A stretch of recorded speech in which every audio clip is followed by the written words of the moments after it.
Hi guys, my name is Gangplank, also known as Sequoiam on North America. I'm a high elo Gangplank one trick, and I've came up with a new build that might replace the loss of Klepto. So what the build I'm talking about is Conqueror. So these are the runes I'll be running. You can go Domination Second and Revenant's Hunter, or you can go Inspiration with these two runes. The reason why is for mana sustain if you struggle with it, or you can run these two, let's say in matchups of like Rumble top or Champion or like probably Teemo, but if you're going against Teemo, it's a lot better to go Grass. So, but usually this is like the greedy version, this is the safe version. This is like probably like and you will go double adaptive into either armor or magic resist. And you can go either Tenacity if they have a lot of CC, or Bloodline if you want to be greedy, but that attack speed is pretty nice. I know that some people like to go Overheal, or some people will like to go Presence of Mind, but Triumph is also pretty good, because the reason of this build is for you to be a tanky bruiser, a good frontline for your team, and if you get those assists and all that stuff, or even kills, and you get that HP kicked in, it's just, it can actually change a few team fights. So this is the build, and the play style of it is for you to have long fights with your opponent. So like, let's say if you're going against Riven, right? You know how, let's say back then, if you have Grasp or Klepto into Riven, right?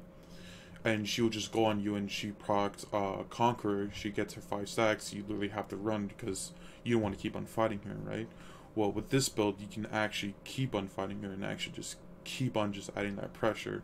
Or let's say you're going against tanks, right? This is a perfect build against tanks, right?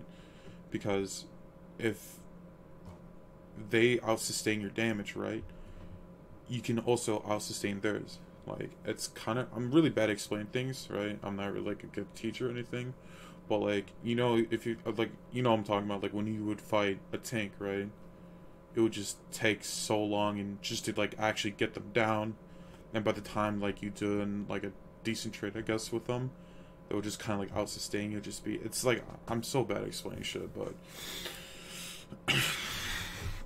but it's actually pretty neat against like a bunch of bruisers or tanks and all that stuff, right? So let me go over the build. So let me just find, like, where do you just items, right? Create new items, so why not? So obviously you go Triforce. Do I just drag and drop it? You go Death Stance, and yes, I'm being dead serious when I say Death Stance. You can go Gauge.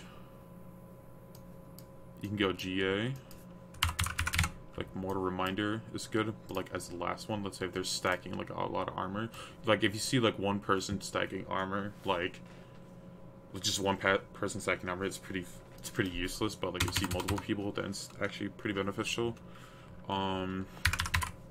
Tabby's pretty good. Mercs, I guess if they have like 4 AP, usually I just opt over Tabby's because Tab is just way more valuable for Gangplank as opposed to Mercs. You could probably go Ghostblade in this build too. Spare Visage. Also, Spare Visage is actually insane in this build. So like, I guess the core, right, will be like this. Like, this is like God tier core. Like, this is Exodia. This is legit Exodia. So it's that 6 items, that's 6 items. Obviously, you don't have 40% CDR, but the thing is, I never really struggled with CDR with Gangplank. I would rather have like 20. I'm content with 20. A lot of people are really upset, but at least with this build you get 40% CDR, but like it takes more gold. You know, it's not like Triforce ER, boom, you have 40% CDR. No, it's more like it's kind of like you get it later, but it's just not a necessity. So like, you're probably wondering like, why would you go this build and why would you do this, right? Like, it just doesn't make sense. Like, Death Dance and then you go Spare Visage, or it's like, the reason behind his build is that you just become like an actual unkillable god. Like, Gangplank can actually still do damage, right?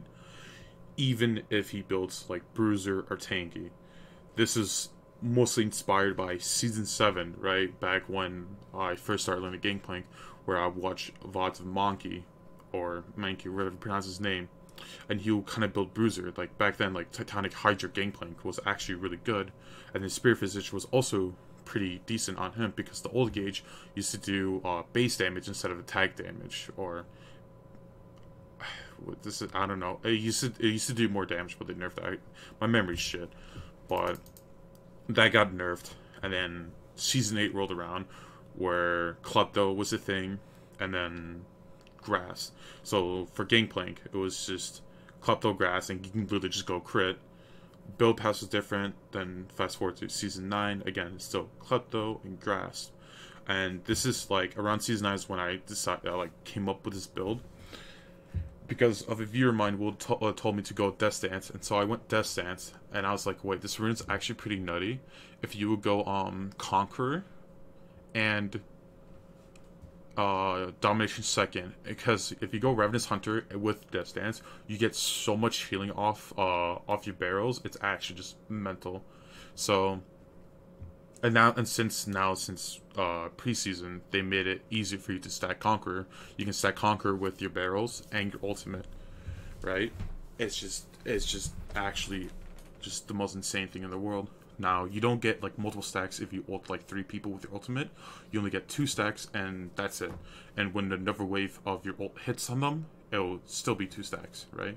You don't stack it up, but you get that insane healing from your ultimate from Death Stance.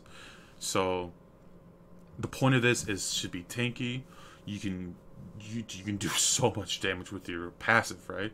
Because since the new Conqueror's like Fervor, you get a lot AD, right? So that's a lot AD to your Q. That's a lot AD to your passive. That can also turn that into true damage, and you're just an unkillable god. So matchups you run these will be like bruisers, like I'll say like Riven, maybe Aurelia. I think if you're going against Aurelia, it'd be better to go Grass. You can probably go against Renekton. You can go against tanks like Maokai, Ornn. Basically matchups that you would use Klepto on, you can just go Conqueror. So like again, like Garen and all that stuff, you can just I would prefer to run Conqueror. Well, I'm pretty sure that's it actually. So thanks for watching, and see you.